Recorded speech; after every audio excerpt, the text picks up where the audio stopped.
Were you partying last night? Yeah. No, it's still going. You can goddamn tell that I just crawled out of bed and I'm hungover. Are you kidding me? Yeah. Can I introduce today's sponsors? Well, if we don't had have- some, we have yeah. none. We have no sponsors, but hey, if anybody is interested, please God, we would love a sponsor. Anyway, Pestily, I'm trying really hard to say your name right. I've been You calling can say my name Pestily. however you want. Yes, Pestily's fine. Pestily. Is it Pestily. though? Yes. It's like pestilence. Yes. And I'm saying Pestily. Pestily. Welcome to the Gamer Hole. This is Thank a you. talk show. We're going to be asking you some questions, and we like to get a little bit personal on the Gamer Hole. If that's all right. Yeah, my hole's right. all open for you. I knew it would be. All right. Well, we're glad to have you here. As always, we've got Decky, who's hungover, and Kings, who I'm in the Millennium is Falcon in today. The Millennium Falcon. Yeah. Yes. Very nice. Pestily, because I'm an expert on him. I know everything about him. He's All right. Let's hear I it. am his dad, apparently. So. Bond. He's my Tarkov dad. Very well-known streamer, mostly known for Escape from Tarkov. It's his main game. You all know who Pestily is. Come on. He streams on Twitch, YouTube, uploads several times a day. Recently caught me not subscribed to his YouTube channel and publicly shamed and humiliated me over it. You know, I thought I was subbed. It's just hard to tell sometimes.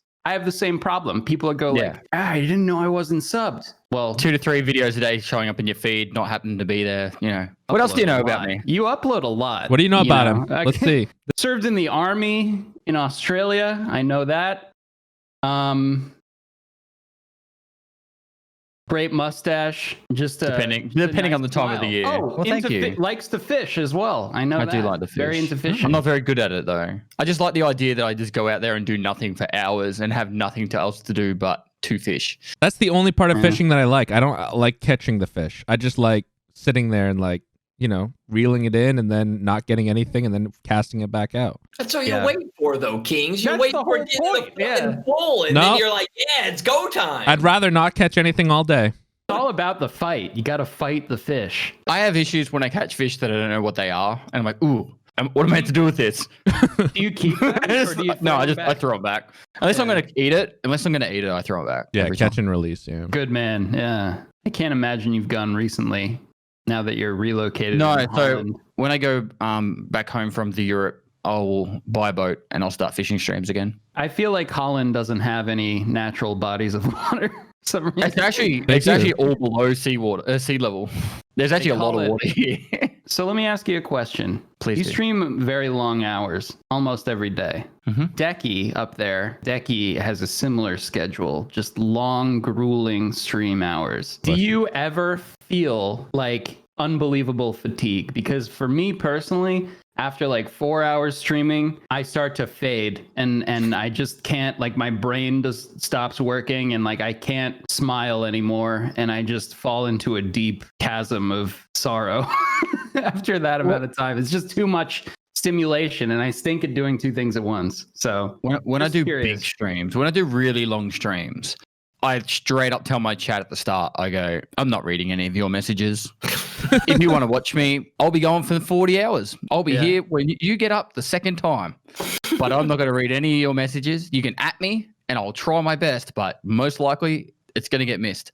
And I say that right at the start, but that's when I do the big streams. But when I do normal streams, I'm just mostly around the 8 to 10 hour mark. I get really fatigued, and that's why I usually finish around then. My patience starts drying up. Like someone will say something stupid, and I'll want to tell them what I really think. Yeah. And I'm like, I don't want to get banned today. All right, guys, that's the outro. Thanks for watching. I can't imagine you saying anything like ban worthy. You don't seem like not the really. type. No, I'm not. But like, you don't know what people are going through each day. Like, you don't know if they've just had a really bad day, if their girlfriend's broken up with them, if they're lucky enough to have one, or if they're like, I don't know, they've just found out a loved one's passed away. So if you say something really harsh to them, like, you don't know what the day there's going to be. And I used to rip people apart. Like, I used to really have fun with it, but now I've really stopped that for that reason. Because you could be the thing that tips someone over the edge of having from a bad day to a really fucking horrible day. Yeah. So I do stream a lot of hours, but I just try and have fun. And as soon as I don't feel like I'm having fun, I used to have this rule, and I've been pretty good with it still, which is I look at the clock and I go 1 hour. I don't know how many of you guys have had like normal jobs in the past as well, but you know when you got less than an hour left of work, it's like, oh, it's only 1 hour. It's going to be over in a minute. Like, Yeah. And for Tarkov, it's like 2 raids. So I just look at the clock and go, oh, okay, I'm a bit over it today, 1 hour. And then say it's like, all right, at 8:30, I'm finishing my day. And then I just play 2 more raids and I do the end screen. And that's it. Yeah. That's just how I do it. What's your like longest time stream? I think it's like what, 40? Did you do a 48? 44 and a half. Oh, okay, 44. No, I didn't do 48. I'm saving it for New World, I think. I might do 48 hours in New World and just cut trees the entire time. Yeah, do nothing else but cut trees. Was that your hardest was that your hardest stream, or do you have like no, a it was the easiest. Really? Yeah, 100%. That was so much easier than the 43. And the easy reason behind it was the fact that Twitch drops just happened. It was like 2 days before New Year's, and it was like the 30th of December. Yeah, 30th of December. I started my stream and it was like, oh, drops are happening. I'm like, I don't know what this is, but hopefully it'll be good. And I like shot up to like 40,000 viewers. I was like, whoa. And it just kept climbing. It's my wife's birthday on New Year's Eve, by the way, so the next day. And I said to her, like, I've never done 44 hours, but I think this is probably the best time to do it. You know, like, 7,000 subscribers is a pretty good reason to keep going, you know? So, I said to my wife, can we like postpone your birthday a week or 2 and then we'll go have a big party then? And I'll make it up to you. Yeah, I'll make it up to you and I'll just keep going till next year. And she was like, yeah, go for it. And I literally just streamed all the way till New Year's Day. It was crazy. That was you know, when you're super hyped, nothing can bring you down. Like that was the whole stream. That's almost the amount of time where Twitch just turns you off. Like, yeah, like 48. 48 is the they turn you off. Yeah, but you can literally just start it back up again. Yeah. I wanted to ask you, like, after a 40+ hour stream, like, how long do you sleep after that? Like, what's the recovery like? Because I personally would be done for like at least 3 days. You know, that week with the drops, I streamed 120 hours, and that was rough. That was really rough. I was fucked. I can swear on this podcast, right? Yeah, you can swear. Yeah, sweet. Yeah. I didn't want to have to beep out too much, but yeah, I was absolutely cooked. The following week after that, I streamed like 30 hours. Like I was just exhausted every day and like that. But normally when I do a big stream, after it, I'll sleep for like 5 or 6 hours. I'll get up. I'll just do stuff for 4 hours, whatever it is. Like if it's just watch TV, and then I'll go back again to bed for like another 8 hours. But like that drops week, I slept for like 5-6 hours, started my stream up again and did another 18 hours. Like, and I just did that every day. Like I got more followers in that week than 2 years of streaming. Yeah, I mean, it was quite a good time. Yeah, it was a good time to do that kind of go hard. I wouldn't just be like, hey, it's I don't know, it's the 3rd of October. Let's stream for 140 hours this week. No, I'd never do that. Like, yeah, you were the dude. You were like the ninja of Tarkov. Like the whole community, like kind of like latched onto you. Then I feel like, and that was that wasn't an overnight thing though. Like I had planned that. Like I said, if Tarkov was ever going to take off, I would want to be in that position that people would want to check me out first. And you were already one of the top streamers. It just propelled you. Yeah, that was 2 years in the making. So I was building guides, I was doing community events, I was always trying to promote the game and the category and other streams too. So then when people go, hey, who's good to check out? Most likely, or hopefully they would actually recommend me. It worked. I put myself in a position that like General Sam had watched you for a long time, and I had seen like a few videos here or there, like before either of us really got that into the game. He was saying like, I'm glad like if anyone from the community like were to be like the big like streamer to like emerge from this drop situation, he's like, I'm really glad it's Pestily, because he's like all about Tarkov. He fucking like, what he meant was like, it's good that it was you and not someone like Shroud or like Dr. Lupo or someone like that. You think about that too, because like Shroud, he just left at that point. He just left for Mixer. Summit was very like into Tarkov around that time as well. He'd played it before the drops and after it, but I wonder how much it would have made a change. Yeah. I remember my first encounters with Pestily. I was streaming Tarkov and I hated it. And everybody kept making fun about how bad I was. And they kept always referencing Pestily and his guides to be better at the game. And I ended up like despising that goddamn name because it made me feel so bad about myself in Tarkov.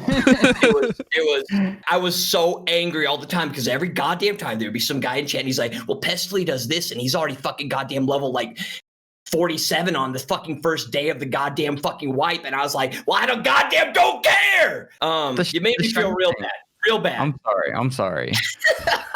I've never overly experienced that until more recent with Landmark. But it's something I would never want to wish on people. Like, because as a content creator, you're trying to focus on your own stream, like content and your own entertainment. So when people are always like referencing another person, it's like, that's not me. Like, I'm my own human. Who cares if you're the best? Just have fun. Right? Most of the shit I do is really stupid. Like I try the stupidest stuff for a bit of fun, and I don't care about being the best. And most of my challenges are all challenges against myself. But unfortunately, people then use that as references of like, oh, this is what you need to do to be the best. And it's like, it's what I find fun. I'm a sick individual who likes to put myself through like back-to-back level 40s in the same stream. Twice in the same stream, I got to level 40. And now people are like, oh, well, then you should be able to, everyone should be able to do that as you're good. And it's like, no, it's because I'm a sick human being who figures out the ways to do this shit. And it's like, so I apologize firstly that I caused you any discomfort and displeasure during your streams, and I actually think it's shit, and I apologize for that, man. I think that he's so genuine about it. No. Like, I actually do think it's shit. Like, Twitch chat can sometimes be an absolute fuckheads. Like, no word of a lie. They're like, oh, look, and you should be doing it this way. It's like, no, I don't give a fuck about what that person does. It's I'm my own individual. You're just doing your thing, man. You don't need to apologize. That's just how the internet is. Whether it's YouTube, Twitter, it doesn't matter. It's always going to be like that. I got this thing with Landmark going in my chat. And like, whenever I die, people are like, Landmark wouldn't have died there. Like, Landmark would. How do you deal with, well, I guess my problem with Tarkov has always been just the repetitiveness. Yeah, the repetitive. I don't know if it's right or not, but yeah, we'll go with repetitiveness. I burn out on it super quick, and I feel like there's a large amount of people that do after they play a wipe, they play for a month, and then 4-month mark, you'll see all the content creators start playing other games. Mm-hmm. Yeah. Like everyone's like, Tarkov's about to die. I'm like, no, we're in 4th month. It's not that obvious. It's not that like every 4 months of the wipe, 3 to 4 months, streamers start playing other games. So it was a little bit earlier for me. This one I tried out Rust for a bit, but for me, what I usually do is I set challenges. Hardcore, or I do other playthroughs. I research stuff, whatever I feel like on the day I do. And so whereas most people are like, I've got to get to 70 first and I need do all this fucking Chad shit, I'm just like, let's just do 1,000 pistol runs and see how much money we make. And people are like, that's not in the spirit of the game. I'm like, what's someone else? I don't give a fuck. Well, my entire Tarkov career consisted of my viewers giving me kits because I can't even make enough money to buy a new kit. That used to be really fun. I'm a little bit scared of doing that now because of the whole, I don't want to get banned for it. But to be honest, man, like viewer kits was like massive for ages. Like we used to just go on a raid, you kill your viewer, shoot your viewer in the head, whatever he's wearing, you take on, and then just go for a run. And that was heaps of fun. One of the things that have really been disappointing, I used to always farm up 100 million, 200 million, or whatever amount of money, and then just do a giveaway day where I'd give it all back to you guys. I've done some ridiculous stuff, whereas like hide and seek in factory, and like you go in and they're all going to hide, and the last one gets like 20 million in a money case full of cash and all that. But all that stuff's been stopped now. One time I just got everyone to give me red key cards. We got 200 red key cards. And we gave them away, which was pretty crazy. That was a pretty massive one. I make these commercials for like Stop Scav on Scav Violence, where you got to donate to Pestillionaire to help stop Scav on Scav Violence. And we raised $1 billion rubles to stop Scav on Scav Violence, and I gave it all away. Can we ask you some personal questions, Pestily? Yep. What is your worst injury you ever received? I've spoken about this one a few times, but when I was in the army, I was shooting, the big 50 cals like that are on a big tripod and normally mounted to something. It's like the ones in Tarkov, actually. The mounted 50 I played video cal. Games. I know about these. So I was shooting one of them, but normally when they're on the ground on a tripod, you actually have your feet up. Like imagine exposing your crutch to this fucking machine gun. Right, that's pretty much how it is. All the rounds come out the bottom of it. I don't know how big a gun nuts you guys are, but so you hold it, you shoot it, and all the expended rounds come out the bottom. I was shooting it, it stopped firing. And I was like, what the fuck's going on? And then I was like, all right. And I did like your stoppage drills, and I like, it's called cocking it. So you cock it back, and it's called a hard cock because it didn't come all the way back. I got stuck halfway. So I waved over to my hard cock. Okay. All right. Just checking. Yeah. So then I waved over to my section commander, and I was like, yeah, it's not working. And so he started kicking the shit out of it because that's what you do. It is actually what you do. And he got it fixed. And in the process of that, I'm pretty sure it dislodged the barrel. But that's my assumption. I don't know for sure. Anyway, so my big boss was behind me and said I could keep firing. So I was like, yep, sweet. And I'm like, see it on firing now. And that's the command you say when you're about to shoot. I clicked it, and it blew up. It legitimately blew up. There was like big puff of smoke, shrapnel everywhere, and I was like, fuck. So when like something happens and like the first thing you try and do is cover your face because you're like, fuck, you don't want to get like anything in your face. Yeah. So I dove out of the way and like covered my face. And my boss was standing behind me. He's like, shit, you all right? I'm like, yeah, I'm all good, but my leg's bleeding. And a bit of brass came out the bottom of the big gun, and it went pretty much, where your femoral artery is in your leg. It's the vein, the big artery goes down the inside leg. Just missed that, went inside there and stopped just, right where you're top of the leg. Okay. It was like, I guess, seeping out blood quite rapidly, and I was pretty scared for a little bit. All my mates that were in my section, they ran over and they all wanted to have a good look. So what they did, they all ripped off my pants. The first thing you do is like you look for extra wounds or external wounds and stuff. So pretty much got my pants ripped off, my jocks ripped off, everything. And then they, checked for external injuries. We got pressure on it, and then I got rushed to hospital. So that was, pretty much it. Missed all the crown jewels, missed the femoral artery, missed any nerves and all that. So that was really good. It took me about 6 weeks to be able to do much again. Wow. Normally the injuries that we have on here are like people like stabbing their finger with a fishing hook or breaking their finger or very, very minor things. That's some serious shit. That was pretty cool, that one.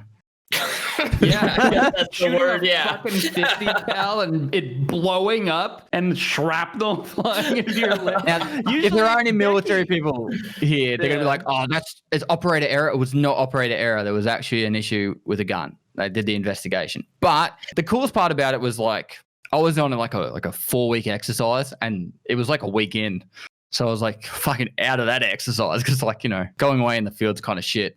And then I'm in the hospital, and I'm like in the middle of nowhere in Australia. Like we're talking 6 hours to the next big city. And, they never see anyone. And so the nurses and that would do their rounds, or the doctors and that, like, all right, we've got Private Pestily here, gunshot wound. and they're like, oh, we're doing a bit weird, and then was that your name in the army, Private Pestily? No. Yeah. I heard Wellen broke his arm. I watched the Wellen podcast as well. Oh, you did? Yeah. He broke his arm playing dodgeball. And the monkey bars from too. A ball. Yeah. See, that's a gamer injury. Like you had to have a gun blow up in your crotch. How long were you in? 8 years in the infantry. Oh, wow. The first time I went to Indonesia, I'll tell you some random stories, all right? The first time I went to Indonesia, I studied Indonesian while I was in the army, and I was like, you know what? I'm gonna learn a language. So I picked Indonesian because it was our closest neighbor, and I was like, this would be a good language to learn for career progression. And so we went to Indonesia on our study trip, like a 2-week study trip, and we had to go interview random people on the street. So my mate, who's like, what's the word? Electronic warfare, listens to people's phone calls. He's like, we'll go talk to this army dude. So we rock up and we start talking to this army guy, and he's like, oh, you come do karaoke with us tonight. I'm like, yeah, sweet, this sounds cool. We'll go do karaoke. So later on that afternoon, we did our afternoon briefing, and we said, oh, tonight we're going to go do karaoke with these army guys if anyone wants to come along. Everyone else is like, nah, fuck that. We get picked up in this black SUV, lights on the front, looks like full pimped out. I'm like, holy shit, who do we talk to? And he takes us to this top high quality escort karaoke bar. And so we rock up there, and I'm like, mate, I got no idea where we are. My Indonesian still isn't that good. And we're in a very bad situation. Sounds like it was called Alcatraz, man. It was called Alcatraz. I'm like, we're never getting out of here. He takes us down the hallway. And for the end of it, in the worst English, he puts his arm around me. He's like, tonight, it's on me. And we walk around the corner, and it's just these dolled up, glamour girls just from wall to wall. And he's like, pick whichever ones you want. And I'm just like, I'm engaged. I can't do any of this. And my mate's just like, like, because he was getting married like very soon after we got back too. So like, we go into this room and he's like, you don't like the girls? And I'm like, no, you could pick. Like, you have whatever ones you want. We're just here to sing, you know?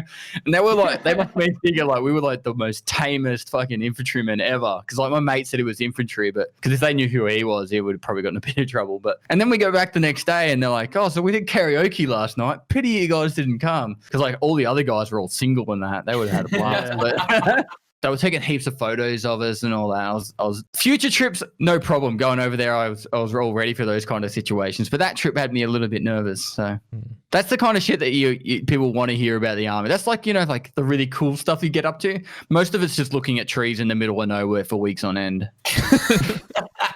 You actually learned like Indonesian though? Like that's so weird, especially to like I guess somebody from the United States is like learning. It's like you learning Spanish. I flew all over Indonesia in flight sim. That's been in flight sim. Yeah, I'm very familiar. Not fluent in the language, but with the mountains over in Papua, I am an expert. Have you ever encountered anything unnatural, supernatural, ghosts, anything unexplainable, aliens, supernatural? That's what I'm trying to get at here. I don't want to be boring, but not really. Good. Thank you. That's the most boring answer I could give, but you're lucky. My grandmother is like crazy into it. They've gone to like every single house in like pretty much America and Australia that has like a story behind it. When they went to America when I was younger, they went and looked for ghosts everywhere because like Nana just loves it. She loves witches and all that stuff. And no, unfortunately, I've never seen anything, never felt anything, never had. Has she? No, she's like obsessed with it. Like she's like, I want to see that ghost. She's like the loveliest like little old lady, but she just wants to see a ghost. And she watches murders all the time. Like she watches all the crime stuff. I don't know. Murders. The phrasing of that just sounded a little bit strange. all the murder shows and all the crime shows. She loves them all. His grandmother's like, yes. Stab him again. One more. So we'll get her on the podcast. I want to go a little bit deeper. Do you believe that there is anyone? And if you don't believe it, because it sounds like you kind of never heard it, do you like think people are crazy when they talk about their stories, like ghosts or? I believe that people think they've seen something. 100%. Yeah. Like I don't think like people are hallucinating. Well, they could be on mushrooms or some shit. I don't know. Yeah, I don't really think there could be extraterrestrials out there or some crap. I don't know. Could be ghosts. Right. I'm with you on this. I'm completely with you. Like I'm kind of like there could be something, but like I don't really believe in any of that. A perfect example was like I watched another YouTube channel. They were on a sailing yacht, and she was like doing the night shift of sailing, and she was like, "Oh, there's something like crazy going on in the sky," and she filmed it. Like you could see it. There was like this big like massive like looks like an afterburner going off in the sky. The next day on the news it was like, you know, the like I think it's like Elon Musk is like landing all those space satellite things on the boats in the middle of the ocean. It was one of them just landing. And she's like they put two to two together and they figured out it wasn't an alien landing. It was just a little spaceship thing coming down from the satellite. I don't really know. I'm not qualified to talk about this, but I feel like every UFO sighting, I think they've accredited it to something, right? That's not a UFO. Do you reckon Area 51s exists and they're doing like tests on aliens and shit? I think that there is some sort of Area 51 that they are putting classified stuff, but I don't know if it's aliens. I think they're just like, we don't know what this is. Let's test it and let's put it into a top secret facility, not necessarily Area 51, but something else called. It's all those human tests. Yeah, it's all just human tests. Yeah, putting people in a basement doing terrible things to them. Yeah, the best part about that Area 51 raid, I think it was Operator Drewski did an armor reenactment of it. And it was actually really legit, where it had like hillbillies with like pickup trucks trying to raid into the base. And then like they actually had the full military doing like flybys of their planes and shit trying to stop them. And it actually looked really legit. If you can find the YouTube video, I can't remember. It was really entertaining though. Was there ever a time when you were like fearful for your life? Like, holy shit, like I could have died right then and didn't. And that was really scary. Aside from your machine gun explosion. And falling down a staircase. Yeah. And I'll go on to another one in a minute. But falling down the staircase, for anyone who doesn't know, like I live in the Netherlands at the moment. The Dutch houses here are insane. It's true. There's stairs. So they don't have like regulations on how steep like a staircase ladder. can be. Yeah. Yes. And on top of that, there's a twist at the top of my one. And not to show my feet on stream, but I'm wearing like my thick firefighter socks. Show them. And Oh, we got it. Wow. yeah. So like, I was wearing feet pics.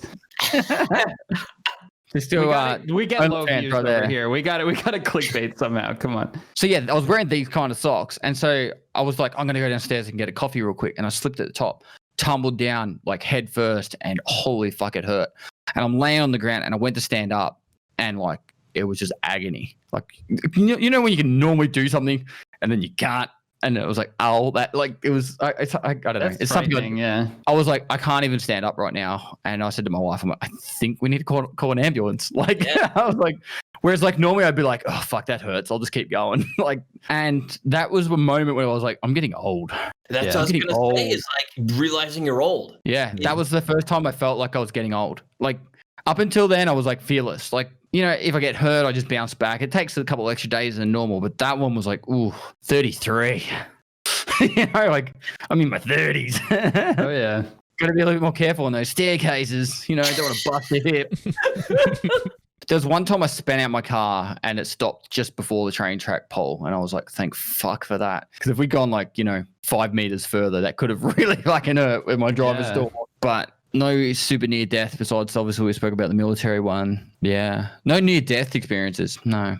Are you done Yeah. with long ones, or are you thinking about bringing back like the super long streams every once in a while? So Wednesday, I'm thinking of doing a 24. Oh, okay. And it's because I'm going back to Australia Monday next week. So in 8 days, I have to go in hotel quarantine for 2 weeks and I can't leave the hotel. And there's potential that I've got like internet lined up, like mobile data that's meant to be good for me for streaming. But if that doesn't work, I'm legitimately not going to be able to stream for 2 weeks. And it's also my 3-year anniversary on Friday. So I was like, well, maybe I'll just do a massive stream on Wednesday to Thursday. And then, because Friday all my stuff's getting shipped back to Australia. Yeah. So Do you play any games that are unexpected, like off stream? Teamfight Tactics.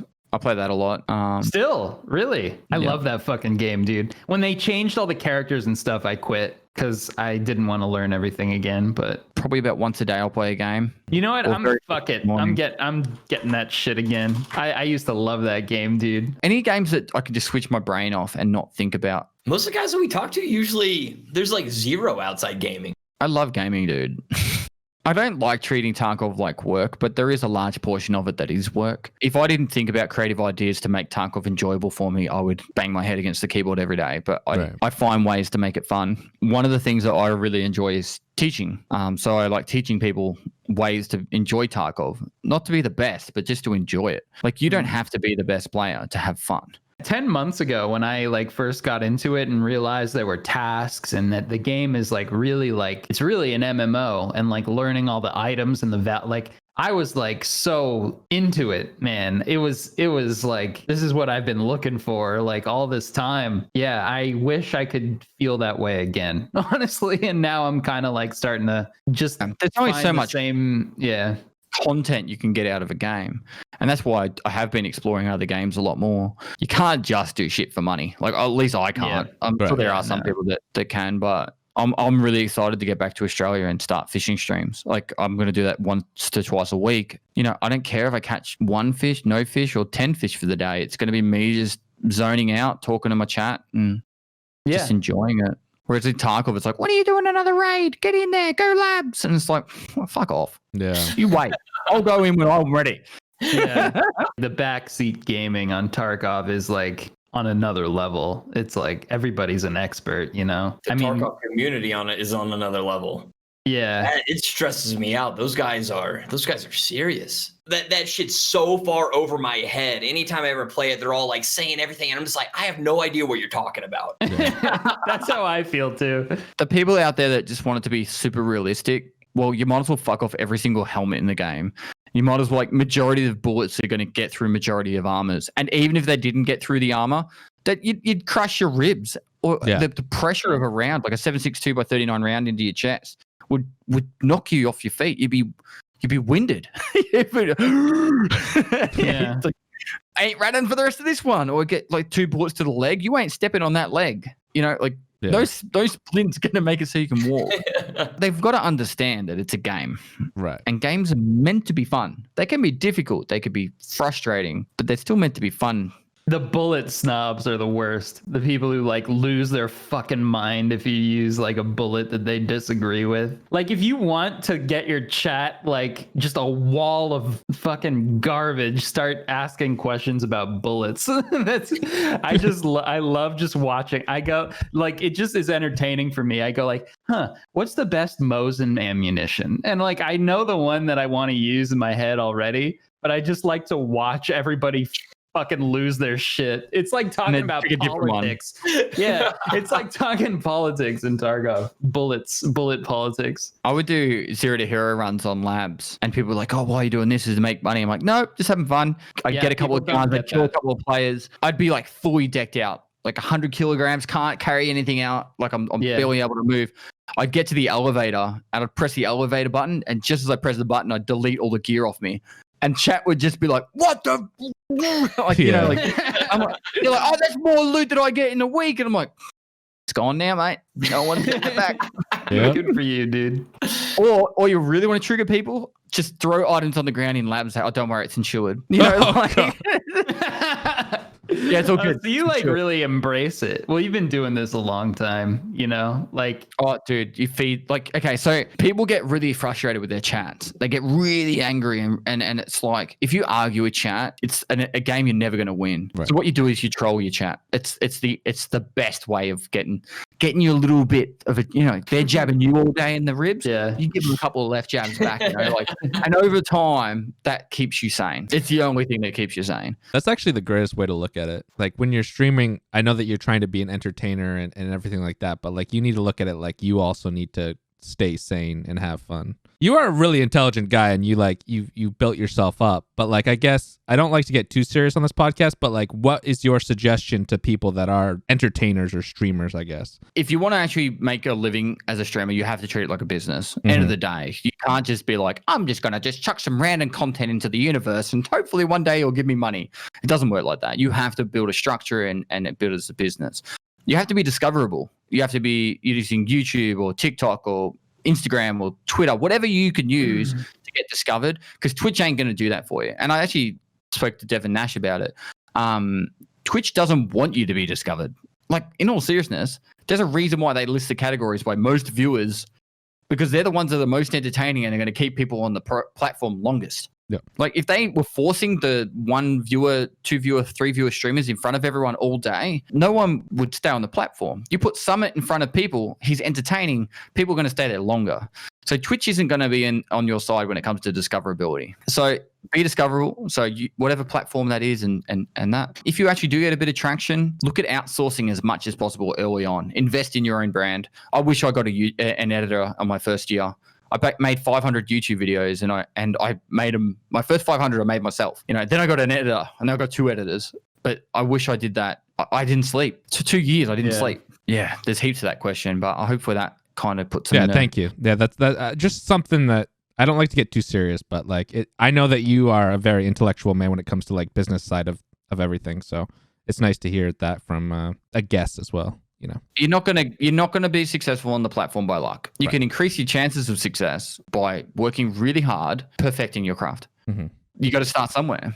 I had a full-time job. I'd come home, record or edit until I went to sleep. I did that for like a year until my channel on YouTube started to grow. Then I started streaming and like eventually I got to the point where I didn't have to like work 24 hours a day all the time. Like you gotta really want it. You have to have fun doing it. That's the biggest thing to me. Like money can't be the driving factor. Right, exactly. That's exactly what I'm trying to say. You gotta love it. My wife and I watched a lot of your starting out videos, like your skateboarding ones, and we watched that was like before, like I was just uploading like bullshit, like random whatever. Shit. Yeah, there's one of you like and your ex-girlfriend, I'm guessing. It was just like Oh, I can't even Erin? remember. No, that was Yeah. like my friend's sister. Yeah, I just randomly uploaded that. Like, I made that on my phone and just like uploaded it to you because I just throw shit on there. Like, I didn't. If you look at the spacing on like when those were uploaded, it's like years in between each upload. So it's just like, and then one I put on like the photo every day now has 1 million+ views out of nowhere. 10 fucking years later. Jesus Christ. That video had to do, oh my God, that's so annoying. Like the lead one that has nothing to do with what I'm about now. Like, I know that you might have only been chucking up random shit, but it's a creative process. And we do a lot of focus these days on like math and science and English and stuff like that, but not creativity. I didn't think I was a creative person at all. Like I left the army and I was like, I'm going to be an electrician or a plumber. Like I didn't think I was going to do something creative, but it's like a skill set that you improve over time. And now I look at stuff, I'm like, that's content. I can make a YouTube video out of that. Like now it's really easy. Whereas I look at other people's stuff, I'm like, why don't they do it like this? That would make it so much more enjoyable. But it's because my brain is now honed in on how to do creativity. I really find what we do fun. I actually think it's the coolest job in the world. But you know, like it's job fun. I've ever had for sure. You can say no, but would you mind sharing your most embarrassing story or memory? I don't know. That's what everybody always says. That's what everyone says. We talk about it because like your brain blocks it out. Like something terrible and embarrassing happens, you don't like mark that as like let me remember this one all the time. I hated probably 60 to 70% of the time I was in the army, but I only remember the good times. Mine happened just today when I met my new neighbors like 2 hours ago. Oh God, what'd you do? For some reason, I am so stressed out about meeting neighbors because like I lived in New York City before this. I live in a house all of a sudden now, and like I always from movies and TV, they like kind of show up like, hey, welcome to the neighborhood. And like, it's like a whole thing and you have to like try really hard. And like, that was on my mind and I was like stressing out and I was like trying so hard to be super friendly to these people. And I feel like I just sounded like such a fucking weirdo. And I'm like running it back in my head, the entire interaction all day, like saying things out loud of things I should have said or hoped that I said that I can't remember if I said or not. And I just like, they were just like staring at me and I was like trying to so hard to be like nice and normal. And like, I just feel like I've scared them. I don't know. The whole thing with the neighbors is interesting though, because like, I mean, you bought that house, that's your future and you got to have a good impression with those people. Aqua. I know. There's a lot riding on that interaction that you fucked up. I know. Yeah. Don't make it worse. I wasn't that bad. I was fine, I think. But I just like, I feel like it was awkward and just like, I don't know. I'm so worried about it. You're good. As long as you don't steal their pig, you're good. Screaming coming from your room every day, not going to give a big giveaway. Like, just die. Just fucking die. Yeah. No, my neighbors down the hall. I'm pretty. Sam said to my fiance said to me like, I'm pretty sure everybody on this hall thinks you're abusive because you're just like they just hear like or like I'll be like playing a game and screaming. She'll be like, I heard you all the way at the fucking elevator. You can't like. You gotta like figure something out. But yeah. What made you move there? I grew up in this area and we were just tired of New York City. Just wanted a yard and like some space, you know? I think particularly with COVID, there's a lot of people sitting around. Yeah. That's the main reason why I started doing longer videos. My raid series I started last year. At the end of last year. But the hardcore series, I was like, do you guys want to see like the full everything? And they're like, yep. I'm like, okay, so 2-hour videos are going up. Tarkov is a game that is interesting because for some reason, and I have the attention span of a insect, I can just sit and watch uncut video of that game, like, and it's totally entertaining. Like that is a very unique kind of occurrence. I don't know what it is, but that game is perfect for that. Anticipation of the unexpected. You don't know when a guy's going to jump out and start shooting at you. Yeah, it's also just visually like really nice to look at, and it sounds good, and like it's just like it's very immersive, I guess. So I know that you don't like to publish stuff as often as most, but you would have the capability because your streams are shorter to record your entire stream, and then anytime you have a good raid, post it on that second YouTube channel. A good raid doesn't have to be like I killed 5 players. Like a good raid could just be something that funny happens and entertaining, or it's a good conversation across the raid. You're like, hey, that was actually a really good story that I told then, and I export at 1440p because otherwise YouTube fucks up Tarkov. Yeah. Decky's rocking those things. I wore those in middle school. I bought these especially for my helmet. Show the helmet. Show the helmet. Yeah. So the whole thing is Star Wars Squadron came out. I was a fan of the original trilogy. And you got X-Wings, you got Y-Wings, you got A-Wings are the primary ships in Star Wars. And the X-Wing gets all the credit. The orange jumpsuit, the white little vest, and the helmet for it. Mm-hmm. The A-Wing has like 3 scenes in the trilogy. And it's like 30 seconds overall of any A-Wing or A-Wing pilot. Yeah, there we go. Well, it's half green screen. My entire thing became that I wanted to make an A-Wing helmet. So I spent like a month getting this shit done. But I had it 3D printed and then I painted it up. But yeah, I had to get proper headphones that would be able to fit inside. So we got the... It looks so good though. Yeah, we got the... But I'm so pleased with it. It's come in so well. Normally I wear a beanie with it and that secures it perfectly. Yeah, a lot of effort. Hence the 2001 headphones that I'm wearing. Not the greatest sound quality. All right, I'll get my helmet one sec. What do you have to say about this? What do you have to say about this? Is this the helmet podcast now? Helmets podcast. This is a fucking podcast. I can't hear anything. Yeah, I can't really hear either. But now we got something going. You know what I mean? Fucking rebel scum. Was that Killa? Is that Killa from the store, or is that like a one that was pre-made earlier? No, it's from the store. Nice. That's from the store. It's a man. legit one. Nice. Doesn't Clean has that too, doesn't he? Yeah, the issue is that's a steel plate, but that's a normal helmet. So the steel plate is really front heavy. So when I was streaming with it on, because I had earbuds like you have on, my neck after 3 hours was oh my god, it was so sore. Can you actually get shot in the face with a bullet on that thing and it would protect you? It would probably stop at 9mm, maybe. That's good. Maybe. Also, the fact that if they hit the eye slit, you'd probably get it in the eyeball. So that would in Tarkov, can you shoot through the eye slit? No. See, realism out the window, immersion gone. I want that precision eye slit shot. They need to put that in. Tell Nikita. Shoot under visors on the other helmets though. Yeah, some of them. That shit's ridiculous to me that they have that. Usually a headshot's a headshot in most games, and if you have a helmet, it negates a little bit of it. The fact that Tarkov does actually have the capability to go for that is still impressive. Even if it's not the eye slit, a lot of the details is what makes the game so great, right? Mm-hmm. But it's also the reason why it takes 7 years to make the game. It's really pushing what a game can be, in my opinion. Like an online game like that, holy crap! There's people out there just finish the game already, and it's they've already pushed Unity as far as it can go. Yeah. They work with Unity to make the game. So anytime they have a new idea. Anytime they have a new idea, it's just all right, now we have to work with the Unity devs to figure out how to make it happen. So I've got a question. This is a new one that we haven't asked before, but I was thinking about this throughout the week. And this one's a little bit more, not as fun, but serious. If Pestily went back and talked to his younger self, not just necessarily streaming career shit, what would you have done when you started streaming, but younger self, what would you go and tell yourself? I'd tell myself how to get laid, really fucking well. You legit. know now how to do that? I think I know enough. I think I know enough.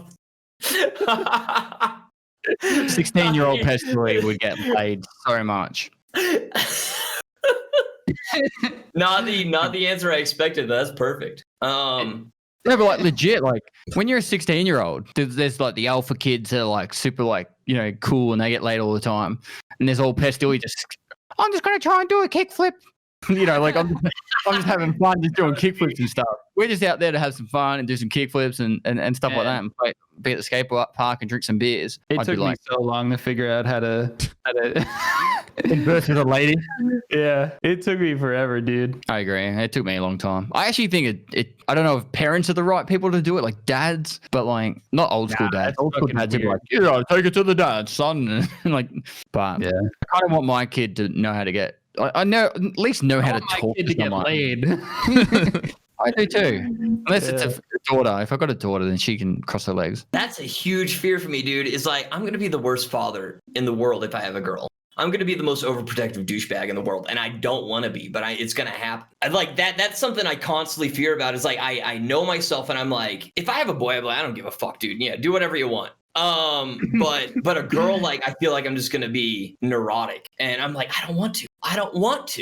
And I don't know, it freaks me out. Luckily, I don't think that's happening anytime soon. But I don't know. That's something I think about way too often. I think we don't teach our kids enough growing up. I think we teach them like, oh, you got to do well at school, but those life things that people don't get taught. Like my mum was really big on like, you know, be respectful and all that kind of stuff. And I try to be as respectful as possible. But there's just like things like what we would call common sense that I think some people just don't learn. And Yeah, that's very true. not to take it too serious, but I would definitely teach myself how to get laid a lot. There's just so many things. Like I was worried about certain things as a kid that I would laugh at now. Yeah, same. Yeah, For sure. And it's like, wow, like you could have just focused on that stuff. And even like 18-year-old to 21-year-old Pestily, before I joined the army, I used to waste so much time just getting drunk. Now I would be like travel and get drunk traveling. And then also like do the things that you enjoy. Like for me right now, I like hiking and outdoors and stuff. I would be like, get outdoors and see the world as much as you can. Now it's really hard to see the world, but like even just a year ago, the world's changing very rapidly. Well, and it would be nice to have traveled a bit more when I was younger. Well, I have a theory about this. Like, I think people spend so much time and energy trying to get laid. Like, that's a lot of the reason people go out and drink and like party and do all that stuff, because really at the end of the day, you're just mostly trying to get laid. And like, I noticed as soon as I entered into a monogamous relationship, that's when like I started actually like doing things that were productive, and like my brain was like unlocked to its full potential. And now that I'm not just desperately clawing to get some sort of sexual contact, I can like, I'm finally free. I can flourish and like, you know, start like making YouTube videos and, you know, doing all that stuff. So I thought that was kind of opposite. Really? Now that like, yeah, I got a serious girlfriend. She's awesome. But now I just want to spend more time with her. No, yeah. Now I just want to spend time with her and I'm less productive. Back before, dude, I didn't give a fuck about anything. I was all like, only stream, only work, only do this shit. And get drunk while doing it. Yeah, it was a little bit different for me. Now I'm all like, I don't have enough time, blah, blah, blah. Like, that's part of it. I mean, time comes into it, but even my desire is like, I want to go hang out with her, and it takes away from doing other, you know, work-related shit. I think it's a little bit different with me and my wife because we built the stream up together. Like she obviously not on the face of the stream, but she's always been in the background. Like she made my logo, for example, right at the very start. So she's been very heavily involved since the very start. I was lucky enough to convince her to quit a really well-paying job to work with me at a pretty pivotal at a time of importance to really help boost the stream's growth, and it worked really well. I don't spend enough time with my wife. She's right now watching a movie downstairs, and you know, like after this, I'm probably going to start filming more YouTube content. But you're right. I think it's a balance. Aqua's probably one way in the area of where he can be a little bit more focused into his towards his fiance, and you're probably lacking on your content a little bit because of it. So just finding that perfect balance, which is hard in this industry, unfortunately. Yeah. I wish I had more time to do everything, you know, but it's hard. Yeah, relationships the hardest thing with this. Like 100%. Yeah. I actually really want to get into outdoor YouTube videos, so just sailing and fishing and four-wheel driving, and it's not going to be forever. So work hard now so we can enjoy it in a couple of years' time. Normally you don't talk about like streaming side of shit that much, but like, I don't know. I feel like that's something that's just never spoken about for the most part on Twitch is post Twitch or post YouTube, or because it is very much a limited thing.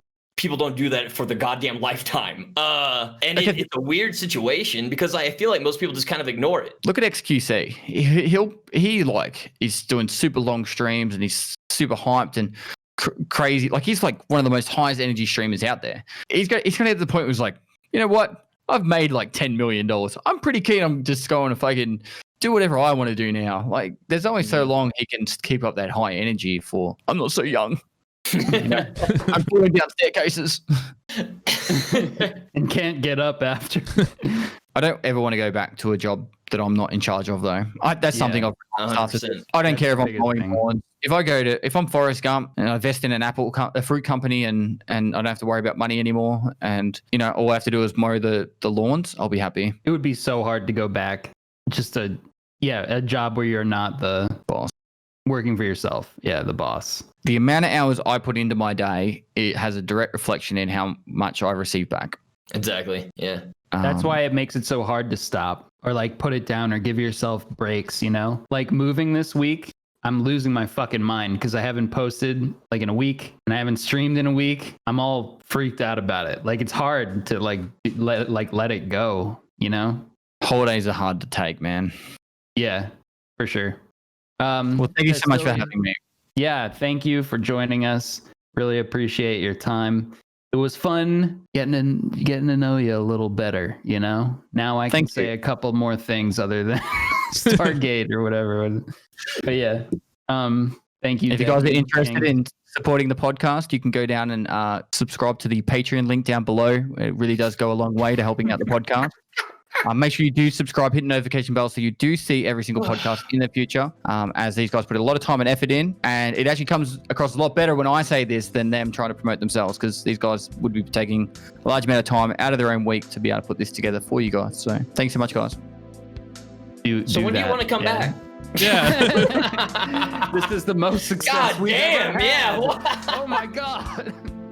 Thank you so much for watching The Gamer Hole. Just a quick reminder, if you want to see some exclusive episodes, as well as behind the scenes and uncut versions of the episodes you see here on YouTube, or if you just want to support The Gamer Hole, check us out on Patreon. It's linked in the description below.